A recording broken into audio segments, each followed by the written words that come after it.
Nous y sommes, capsule numéro 2.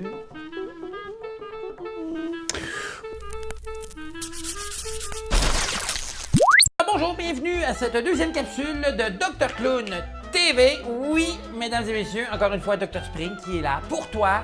Laissez-moi vous parler de TELUS.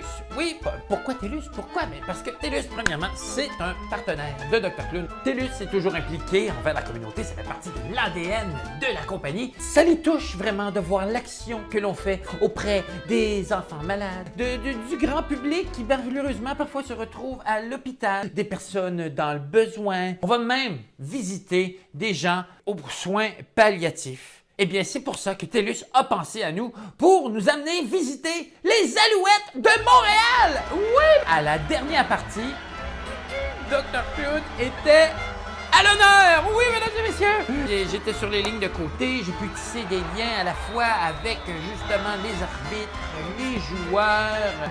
Tout était en place pour un succès incroyable qui allait remettre l'équipe sur les rails. Il y avait également Quartz! Oui, Quartz! Encore une fois, des amis de Dr Clown, mesdames et messieurs, qui étaient là pour chanter l'hymne national. On est venu me chercher pour faire la mise en jeu protocolaire et toujours soucieux de la sécurité. J'avais amené mon protecteur buccal pour ne faire qu'un avec les autres joueurs.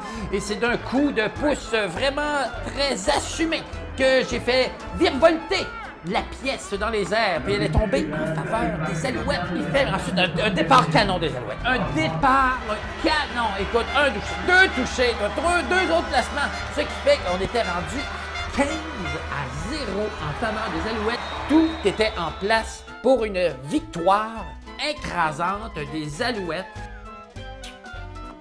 Ben, ils ont perdu. Encore une fois, mais ce n'est pas grave. Je crois m'auto-proclamer porte-bonheur officiel des Alouettes. Du moins pour une demi. Je vais trouver un autre porte-bonheur pour la deuxième demi, hein, parce que, à un moment donné, je ne peux pas tout faire. Et maintenant, mesdames et messieurs, le moment que vous tous attendiez, nous sommes maintenant rendus au segment La blague du jour! Oui! Incroyable. Et cette semaine, notre blague nous provient de Julienne Laporte, que l'on a rencontrée par hasard à l'hôpital Montréal pour enfants. Tu viens de rencontrer les Dr Clown. Oui. Alors, qu'est-ce qui s'est passé? Comment as-tu rencontré les Dr Clown? C'était très drôle, en fait. Je regardais la télé, puis ils sont arrivés dans ma porte, puis là, ils fonçaient dans ma porte, puis là, ils essayaient de me demander des questions. Je lis dans ton regard que tu avais certainement un penchant pour Dr Spring. On sait, Julienne, que tu es une grande dessinatrice. Hein? D'ailleurs, je t'ai personnellement demandé d'illustrer ma force de caractère en images et tu m'as tout de suite remis ce beau dessin. Je pourrais peut-être décrire aux spectateurs hein, qui me représentent totalement. Un chihuahua. À noter que le chihuahua est peut-être petit, mais il est très viril. Oui, c'est un animal très viril. Trêve de plaisanterie, ou pas de trêve de plaisanterie. Mettons de l'avant la plaisanterie. Alors, Julienne, tu as une blague pour nous. Voici ton moment de gloire. On t'écoute. Tu connais-tu la joke de la cravate? Non, je la connais pas. Elle est longue puis elle est plate.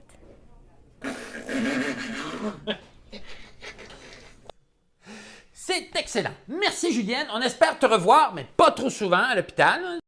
Bye. Merci. Bon retour à la maison. On espère que ce soit le plus rapide possible. Tout le monde qui nous écoute à la télévision, là, attention, là, parce que si vous croisez les Dr Clown à l'hôpital et que vous avez une bonne blague, n'hésitez pas à nous la communiquer parce que vous pourriez être la prochaine vedette du segment La blague du jour sur Dr Clown TV. Sur ce, je vous embrasse. Mouah. Psst, psst. Bisous, push à tous et à toutes. Et on se revoit dans 2 semaines. Bye bye.